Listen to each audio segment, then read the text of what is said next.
স্বামীজি বলেছিলেন, গীতায় ভগবান যে নিষ্কাম কর্ম করতে বলেন সে পূজা, জপ, ধ্যান এইসব কর্ম, অন্য কর্ম নয়।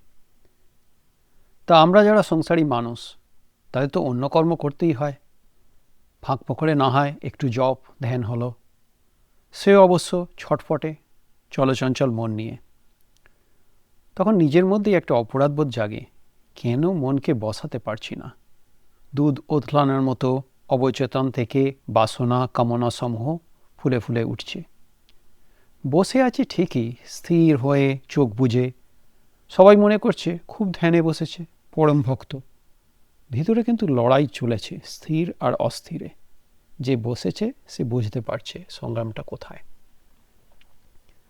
আবার স্বামীজি বলছেন, আসক্তি ত্যাগ করতে হবে, না হলে হবে না।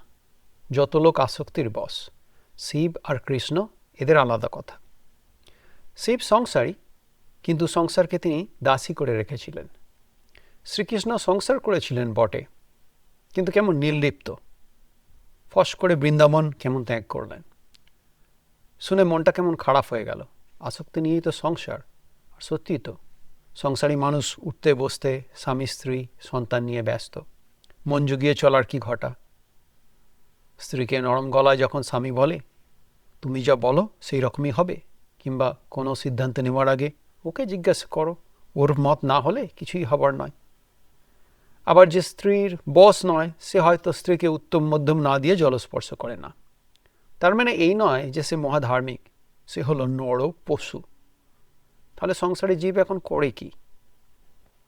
হাজার হাজার জীবন ভেস্তে যাবে। কবে আমি ভালো সংস্কার নিয়ে আসবো, এসেই সর্বত্যাগী সন্ন্যাসী হব, তবেই আমি অধিকারী হব তার পথে এগোবার।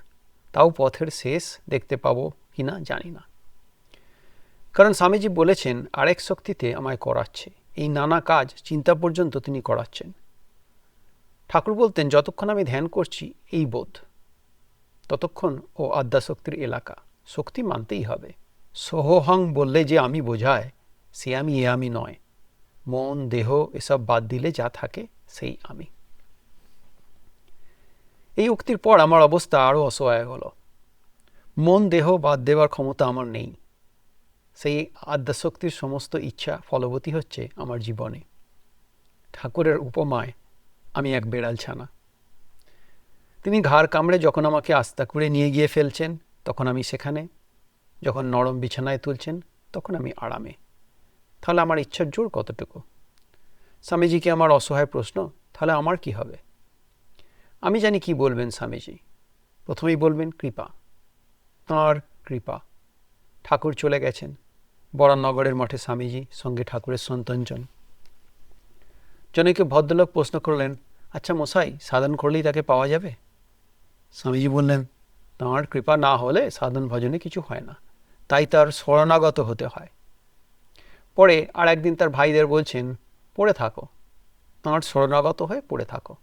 বলেই আবিষ্ট হয়ে গান ধরলেন, প্রভু मैं गुलाम मैं गुलाम मैं गुलाम तेरा, तू देवान तू देवान तू देवान मेरा, दो रोटी एक लंगटी तेरे पास मैं पाया।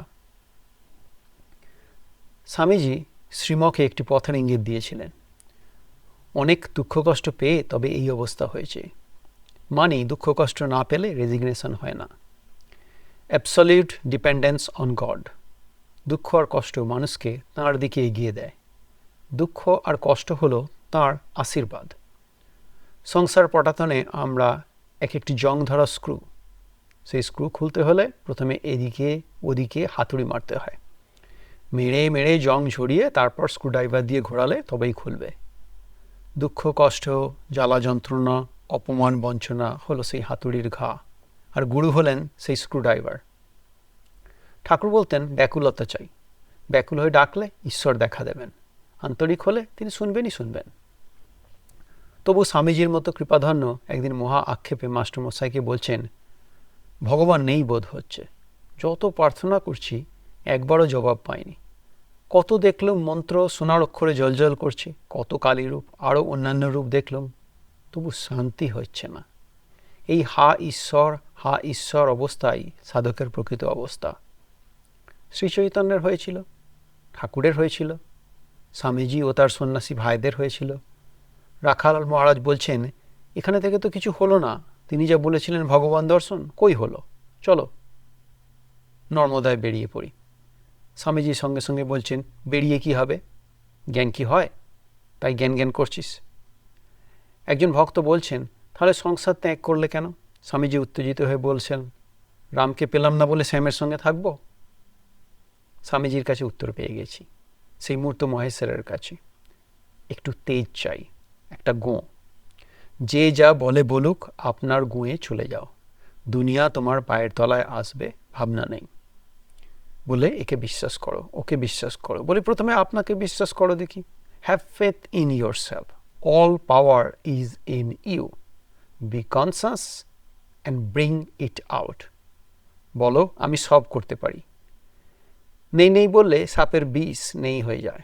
খবরদার নো, নেই নেই। বলো হাঁ হাঁ হাঁ, সোহোহাং সোহোহম। কিন্নাম রদিসি সখে তয়ি সর্বশক্তি, আমন্ত্রয়স্ব ভগবান ভগদং স্বরূপম। ত্রৈলোক্যমেত দখিলং তব পাদমূলে, অপ্যৈব হি প্রভবতে ন জড় কদাচিত। ভয় কি, কার সাধ্য বাধা দেয়? কূর্মস্তারক চর্বণং ত্রিভুবনমুত পাটয়াম বলাৎ, কিং ভো ন বিজানাস্যস্মান রামকৃষ্ণ দশা বয়ম। আমরা তারকা চর্বণ করব, ত্রিভুবন বলপূর্বক উৎপাদন করব। আমাদের কি জানো না, আমরা রামকৃষ্ণ দাস। পরমপদ কমলে হল আমার মতে, আমার ছোট্ট মতে, শ্রীরামকৃষ্ণ কথামৃতের সরল ভাব সম্প্রসারণ সঞ্জীব চট্টোপাধ্যায়ের। যাদের ভালো লাগছে একটু জানাবেন।